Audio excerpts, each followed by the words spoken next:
CNN's Leila Santiago, again, for us on the telephone from San Juan with more on the reaction there. And Leila, we can see by the jubilation in the streets, there are a lot of happy people there at 12:06 a.m.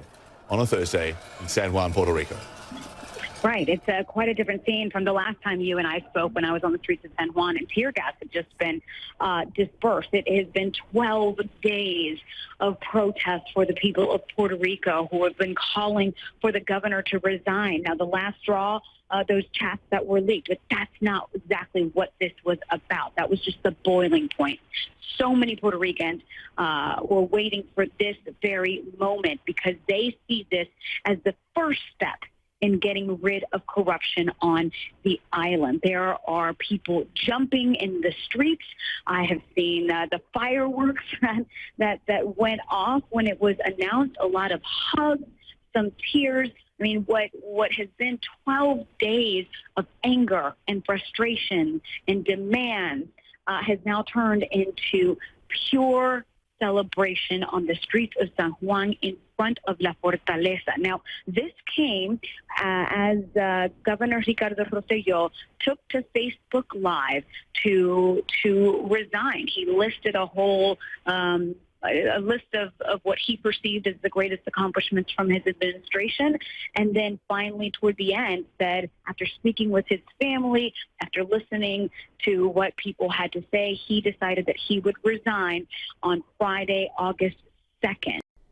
Good Thursday to you. Let's show you what's happening across the United States, and frankly a very quiet pattern shaping up on a broad scale. Sunny skies across the northwest, sunny skies down around portions of the Lone Star State, and generally clear conditions on the eastern seaboard of the U.S. as well. And really one of the few trouble spots around portions of Florida and also the northern portion there of Minnesota. That's about it here. Thunderstorms abound here across portions of northern and central Florida. Some of these areas could see some flash flooding potential with heavy rain slated across the region. But when you look at the broad perspective, again, few scattered areas of rainfall generally associated with the monsoons across portions of the Intermountain West and the Four Corner states. And again, a risk for slight severe weather there into areas of Minnesota. But the drought monitor shows you portions of the Northwest, they need additional rainfall. That's not what is in store in the next few days. The monsoons certainly could bring some rainfall towards areas of New Mexico as well and parts of the South in some moderate to severe drought at this hour. And the concern is the forecast looking into the next several weeks here, at least the next 7 to 10 days,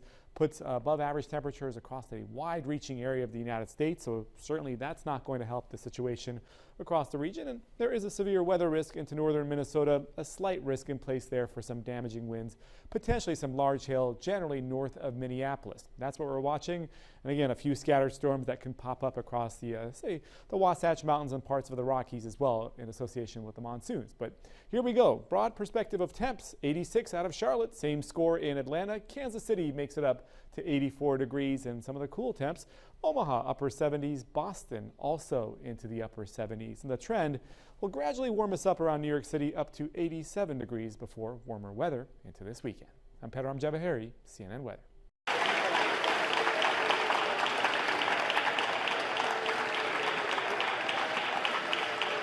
Good afternoon. I have just been to see Her Majesty the Queen, who has invited me to form a government, and I have accepted. I pay tribute to the fortitude and patience of my predecessor, her deep sense of public service. But in spite of all her efforts, it has become clear that there are pessimists at home and abroad who think, after 3 years of indecision, that this country has become a prisoner to the old arguments of 2016.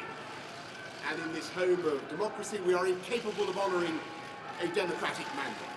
And so I am standing before you today to tell you, the British people, that those critics are wrong. The doubters, the doomsters, the gloomsters, they are going to get it wrong again. Never mind the backstop, the buck stops here. And I will tell you something else about my job.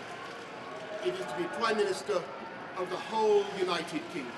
And that means uniting our country, answering at last the plea of the forgotten people and the left behind towns by physically and literally renewing the ties that bind us together, so that with safer streets and better education and fantastic new road and rail infrastructure and full fibre broadband, we level up across Britain with higher wages, higher living wage, higher productivity. We close the opportunity gap, giving millions of young people the chance to own their own homes. Because it is time we unleashed the productive power, not just of London and the South East, but of every corner of England, Scotland, Wales and Northern Ireland. The awesome forces that are incarnated in that red, white and blue flag, who together are so much more than the sum of their parts, and whose brand and political personality is admired and even loved around the world. To our friends in Ireland and in Brussels and around the EU, I am convinced we can do a deal without checks at the Irish border, because we refuse under any circumstances to have such checks, and yet without that anti-democratic backstop. And it is of course vital at the same time that we prepare for the remote possibility that Brussels refuses any further to negotiate.